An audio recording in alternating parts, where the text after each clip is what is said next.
Home, I think about family first, and love, warmth.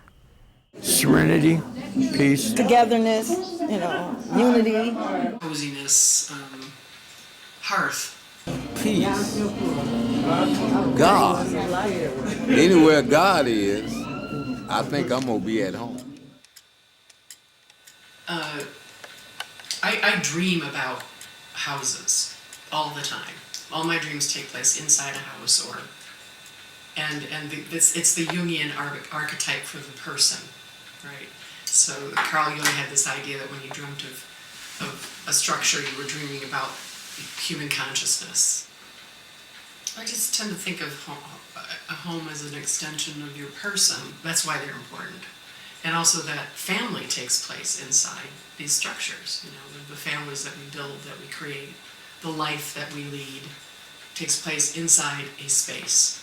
And that's what home is. And home is also, in your own mind, the place where you're safe, you're secure, you're with the people you recognize and know and share memories with. So the world is out there and home is in here, So it's a safe place. I don't think home is basically a physical place. I think it's a state of mind. My home as a child, I always felt safe. I always felt secure. We were poor and I didn't know it. We were poor and I thought we were rich because I didn't want for anything. My memories are good ones. Love, the holidays, the Sunday dinners, the going out to church and coming back home and eating Sunday supper. The small victories that I had were magnified because my mom and grandmother patted me on the back. For me is where I am able to think whatever I want to think and to feel whatever I want to feel because I'm not worried about my environment. I'm not worried about being somewhere where it causes me a lot of attention or I can work.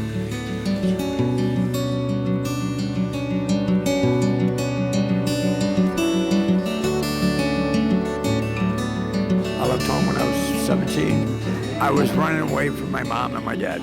Went in the Marine Corps, 1974. I did what I thought was right, and my mom says I never came home.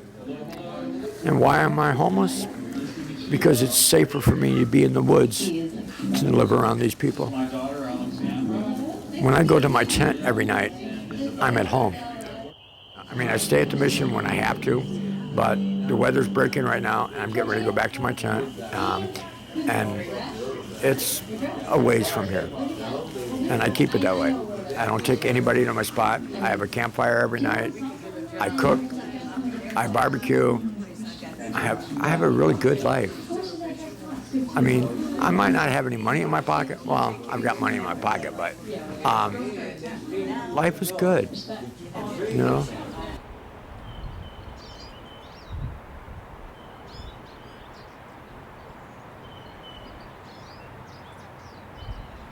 My nieces and nephews, the youngest among them, they used to call it the castle when they were very young, because to a tiny toddler this was a huge space, and they loved going up the castle stairs and going up into the attic and so forth. And Scaring the cat. yeah, and scaring the cat, chasing Brunhilde around. But I think that's going to be one of those things that they remember. I have a niece who keeps telling me I have to leave her the house because she wants the house. One of the nice thing about the house, I think, in terms of memories, is Christmas, because it was a big tree, and her family is very large and local, so they come in, and it sort of makes this kind of Christmas time. I mean, people love Christmas because it reminds them when they were kids and all this. And this house has an atmosphere because it's old, and you kind of pretend that you're 11 again, and all kind of, having many days to go.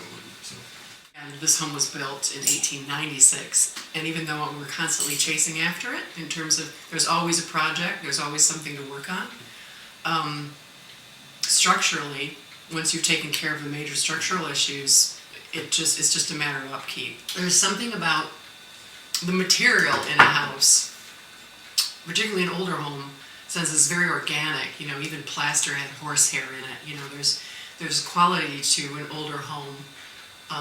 It's handmade, and I think people can feel that when they enter a space. Like, very few machines have touched this, and the older the home, the more handmade that quality is. It's human scale. It feels right as you walk around it. It doesn't feel cavernous. It feels like a human scale space. But also, this is just my mystical take on homes, because I tend to get a little gaga about them. I think that material inhabits or soaks in memory somehow, like it's redolent of the past, and it doesn't just, it's not something that you can shuck off. That when people or whatever have been living around material, the material itself somehow partakes of that experience. I have I don't know how you call it in English. I think it's a wrapper. It's a cloth. It's a traditional cloth, a Zambian traditional cloth. They use it for so many things. They use it to make traditional clothing, and then sometimes they just use it to carry the baby. And then some people just use it they wear it around their waist when they're working around the house. So I have like 2 of those. So yeah. I've been feeling as if I don't really have a home, because I haven't lived in one particular place for a long time to consider it home. I mean, it is, thinking about what home is I think it's a complex issue. And I mean, I never really thought about it until I came to the US, and, so many people were asking me, where's home for you? And then I was like, yeah. So I mean, first of all, I would just say, Lusaka, Zambia, because, that's where my parents are living. That's where I go back to when I go back home to visit.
I don't need a big, pretty house to make me happy.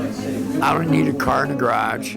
I don't need some beautiful woman or a dog or anything else. I'm happy with being who I am. It would be nice to have those things, but it all comes with a price. And I don't know if I'm ready to pay that price.